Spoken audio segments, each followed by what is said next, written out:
my name is Nishat Noor and you're watching Millennium Headlines. This week's top headlines are: President Obama expanding opportunity. It's time for congressional Republicans to do their part. Law signed to create NYC municipal ID cards. Colleges not properly processing cases of sexual assault. CDC cracks down on labs after anthrax, birds flu scares. Israel widens air attack, Gaza death toll tops 125. India building world's biggest railway bridge. China school minivan accident kills 8 children and 3 adults.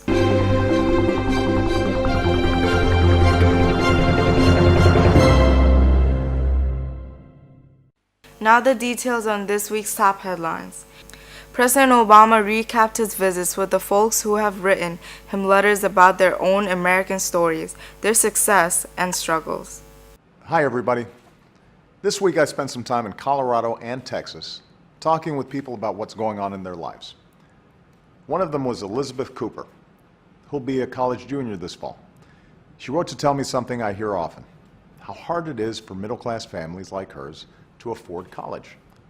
And she shared something I know many of you feel when you wonder what's going on in Washington. She said she feels not significant enough to be addressed, not poor enough for people to worry about, and not rich enough to be cared about. I ran for president to fight for Americans just like Elizabeth. People who work hard, do everything right, and just want a chance to build a decent life for themselves and their families. And after the worst economic crisis in generations, our businesses have now created nearly 10 million new jobs over the past 52 months. The unemployment rate has fallen to its lowest point since 2008.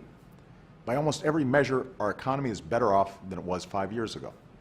But while we've created more jobs at this point of the year than any year since 1999, too many families barely earn what they did in 1999. It's hard to pay for college, save, or retire, because people's wages and incomes have not gone up. Nearly all the gains of the recovery are going to the very top and aren't making a difference in your lives. Now, I believe America does better when the middle class does better. And I've laid out an opportunity agenda to create jobs, train workers, educate our kids, and make sure hard work actually pays off. These are the things we should be doing to grow the middle class and to help folks work their way into the middle class. And it's pretty uncontroversial stuff. I hope we can work together on it. And I'm always willing to compromise if folks have other ideas or if it advances generally the interests of working Americans. But so far this year, Republicans in Congress have blocked every serious idea to strengthen the middle class. Lifting the minimum wage, fair pay, student loan reform, they've said no to all of it. And that's when I've acted this year to help working Americans on my own, when Congress won't act. I've taken actions to attract new jobs, lift workers' wages, help students pay off their loans, and more. And the Republican plan right now is not to do some of this work with me, instead it's to sue me. That's actually what they're spending their time on. It's a political stunt that's going to waste months of America's time, and by the way, they're going to pay for it using your hard-earned tax dollars. I have a better idea. Do something, Congress. Do anything to help working Americans. Join the rest of the country. Join me. I'm looking forward to working with you. You know, on Tuesday, I met with Carolyn Reed and her husband, David, who own 6 silver mine sub shops in Colorado. 2 days later, they announced they're giving their hourly employees a raise to $10.10 an hour. They're not waiting for Congress. Carolyn said, "We are happy to be a part of what I hope will be a growing voluntary trend in increased wages." Carolyn and Americans like her all across the country are happy to do their part. Congress now needs to step up and do its part.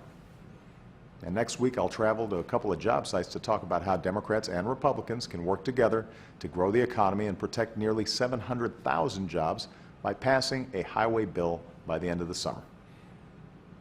I'm here because hardworking Americans like Elizabeth and Carolyn. That's something I'll never forget. It's something I'll never stop fighting for. Thanks, and have a great weekend. Mayor Bill de Blasio is signing a law that paves the way for New York City to create municipal identification cards.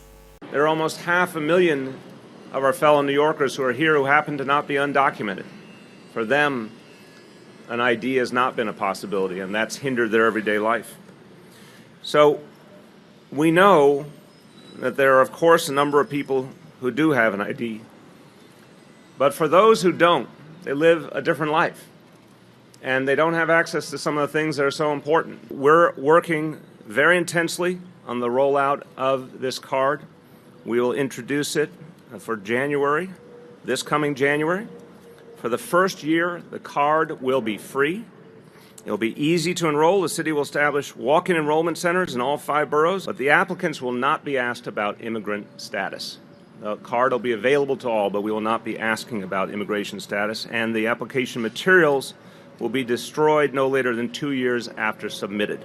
A study commissioned by Congress reviewing the way colleges handle cases of sexual assault found more than 40% of schools have not investigated a single case in the past 5 years. According to a new congressional report, which found that only half of the colleges have a hotline for sexual assault victims, and more than 70% of schools have no protocols for working with local law enforcement to deal with sexual violence. The congressional report found 20% of schools provide no sexual assault response training for faculty and staff. More than 30% of schools provide no training for students. Missouri Democrat Claire McCaskill says, I think this has been an ongoing problem for many years. And I think young women going to college campuses have not been empowered. And in this day and age, it's time that we empower them to be able to speak out when they have been assaulted and to hold people who do this more accountable. Israel widens its air assault against the Gaza Strip's Hamas rulers on Saturday, hitting a mosque, Hamas-affiliated charities, and an Islamic home for the disabled, as Palestinians said the death toll from the 5-day offensive rose to over 125. While there have been no reported fatalities in Israel from the continued airstrikes, Hamas militants have fired nearly 700 rockets and mortars towards the area. Plumes of smoke could be seen rising over Gaza City on Saturday, as Israel responded with their own airstrikes, sparking a massive fire in an industrial district. Meanwhile, Palestinian President Mahmoud Abbas has called for a ceasefire in the ongoing conflict. While Israelis and militants exchange rocket fire along the Strip, Abbas reiterated that the Palestinians demand their future state be based upon the 1967 borders. President Abbas said at a press conference, "Come, let us make peace, and we can do it in 10 minutes, according to the 1967 borderlines. And all other issues will be solved in an hour, and the dispute will be terminated." Government health officials are cracking down on safety at the nation's highest level biosecurity labs, including anthrax scare discovering of lost vials containing live smallpox, and a new report of the accidental shipment of highly pathogenic bird flu. 2 labs forced to close after the 3rd close call covered in just 1 month. Chief Medical Editor Dr. Richard investigates why this keeps happening. Tonight, the Center for Disease Control's bioterrorism lab and flu lab shut down after yet another frightening mistake. This time, a sample of the deadly H5N1 bird flu mistakenly shipped out to another lab, potentially putting other scientists at risk. It happened in May, yet the CDC director informed just 2 days ago. When I got the call, and I just couldn't believe it. I was stunned and frankly appalled. This latest failure, discovered during an investigation into how 75 scientists were potentially exposed to anthrax in a CDC lab in Atlanta. The revelation coming just 2 days after we learned dried smallpox samples, which by international agreement are only stored at 2 high containment labs in the world, in Atlanta and Siberia, were discovered in a cardboard box in an unsecured government lab in Maryland. Today we learned those samples were alive and potentially deadly. This string of incidents occurring at the top labs in the nation. This is the laboratory that we would expect to have the highest level of safety in the world. And if it can happen there, it can happen in almost any other lab.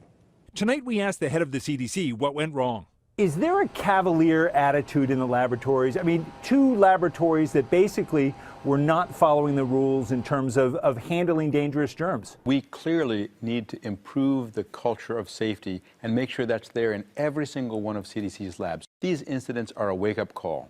Indian engineers are working in the Himalayas to build the world's biggest railway bridge, which is expected to be 35 meters taller than the Eiffel Tower when completed by 2016. The arch-shaped steel structure is being constructed over the Chenab River to link sections of the spectacular mountainous region of India's northern Jammu and Kashmir state. The bridge is expected to be 359 meters high when completed, surpassing the world's current tallest railway bridge over the Beipanjang River in China's Guizhou province, which stands at 275 meters high. It is an engineering marvel. We hope to get this bridge ready by December 2016, a senior Indian Railways official said last Wednesday. 8 children were among 11 people killed when a kindergarten minivan plunged into a reservoir in central China. The vehicle was taking the children home in a hilly area near Changsha City in Henan province when the accident happened on Thursday. The bodies of victims, who also included 2 teachers and the driver, were recovered early Friday. The incident is the latest in a string of fatal school bus accidents in China over recent years that have sparked nationwide outrage over slack safety enforcement.